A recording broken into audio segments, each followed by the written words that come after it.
Greetings and welcome to Miles More Motivation, the show that is designed to give you motivation, energy, enthusiasm and confidence in any area of your life. In this episode, we are specifically going to talk about confidence and how you can get more of it and why sometimes people have the wrong idea or misinterpretation of what getting confidence really means, or whether you've got it or whether do you acquire it, etc. That's what we're going to talk about in this particular episode.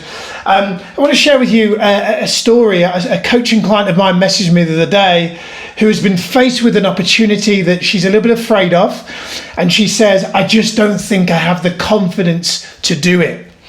And so here's where a lot of people make a mistake when it comes to confidence. I want to share something with you. And this may be for you really common sense, but not necessarily common practice. You see, a lot of people think that confidence is something you either have or you either don't have. It's either you either have confidence or you don't have confidence.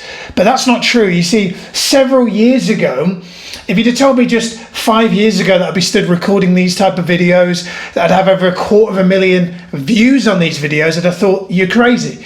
Because I remember recording videos 5 years ago, walking down the street with my camera, and if somebody was coming the other way and I was doing a live video, I would literally stop the video, wait until they'd walk past, and then would start the video again. In fact, sometimes I would look, and if there's somebody coming down the road, I'd work out roughly how much time I had.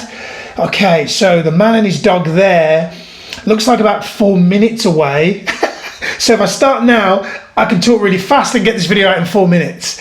That's how I used to be on video, and I used to really have to pluck up the courage to do these types of videos. Now I've done so many of them that it just feels really natural. People sometimes say, have you always been that good on video? No, I used to be terrible. And in fact, I don't think I'm great now, but I'm definitely a lot more confident than I used to be because I've done it so much. So the first issue that I found a lot of people have when it comes to lacking confidence is something that I spoke to with my coaching client the other day. Is I said to her, your biggest problem right now is you have what I call the wrong self-label. What that means is when you tell yourself, I don't know if I've got the confidence to do X, I don't know if I've got the courage to do Y, that's not going to make you feel confident. You see, I hear people all the time say, Miles, I'm just not as confident as that person. I don't believe that I can do that. A child learns to walk. We have our newborn daughter, Sage, and she's kind of sitting up and she's crawling now. Sage doesn't know whether she can walk or not yet. And in fact, when she learns to walk, she's not going to walk based on us telling her that she can walk. She's going to walk based on her own internal representation telling her that she can walk.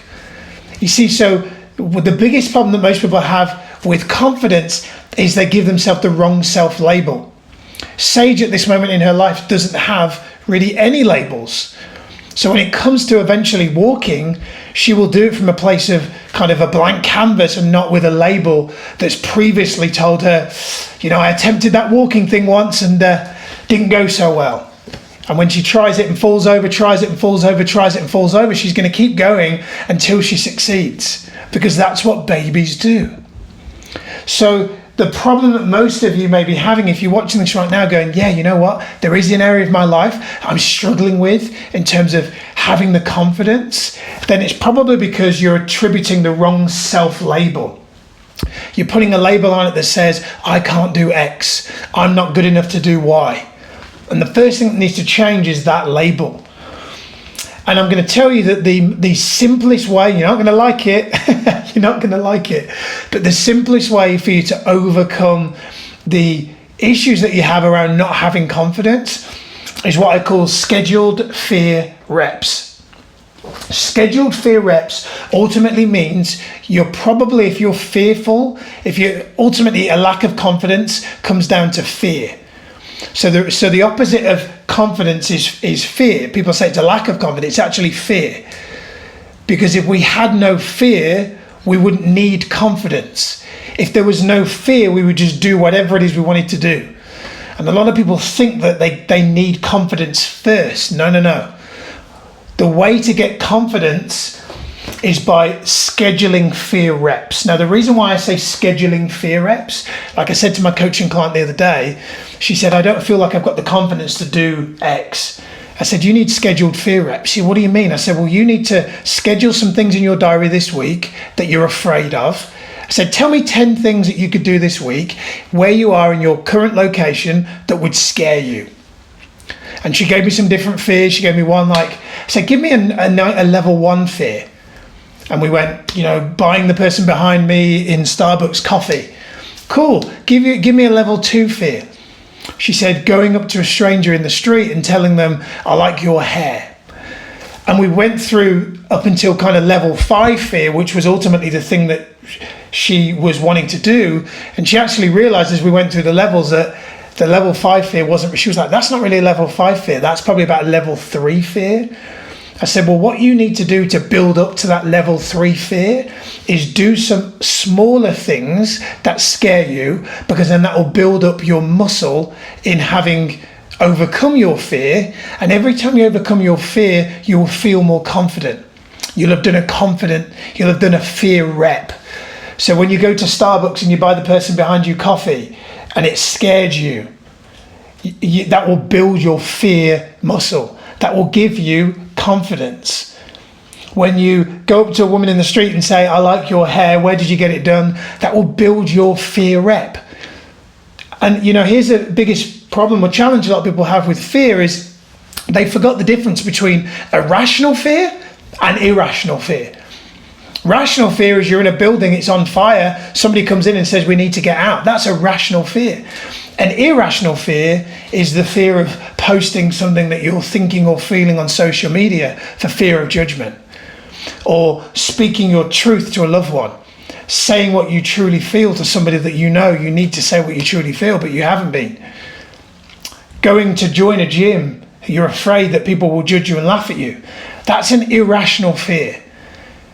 In life, it is relevant and important to have rational fears, but irrational fears are what holds us back.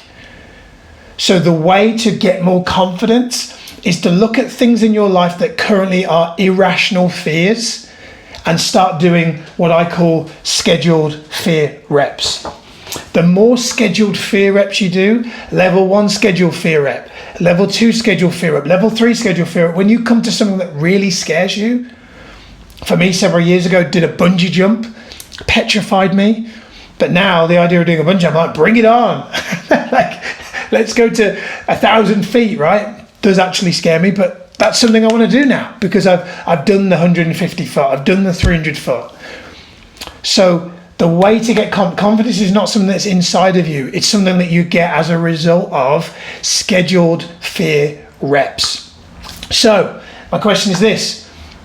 When are you going to schedule some fear reps? What are you going to do? I'd love you to tell me. I'd love you to send me a direct message. Tell me what some of the scheduled fear reps are that you're going to do this week. I really want to know what are some of the things that you're challenging yourself to do this week. Do what scares you. Not walking into a burning building that's on fire, but things that scare you, like buying a person coffee that's behind you in a queue, will increase your confidence. You go, Miles, that doesn't scare me. Cool. So your level 1's probably higher than that. I can do that. That's easy. Cool. So you probably need something else. But what I'm saying is that the best way for you to get confidence is to do more of the things that scare you, because that will help you grow. Hope you've enjoyed this video. If you have, feel free to like, comment, share it. I'd love it if you shared it. That'd be amazing. If you want to know more about our coaching programs, there's a link underneath the video where you can find out more about that and watch last month's coaching replay. But for now, Miles More Motivation, over and out. See you next time. Take care.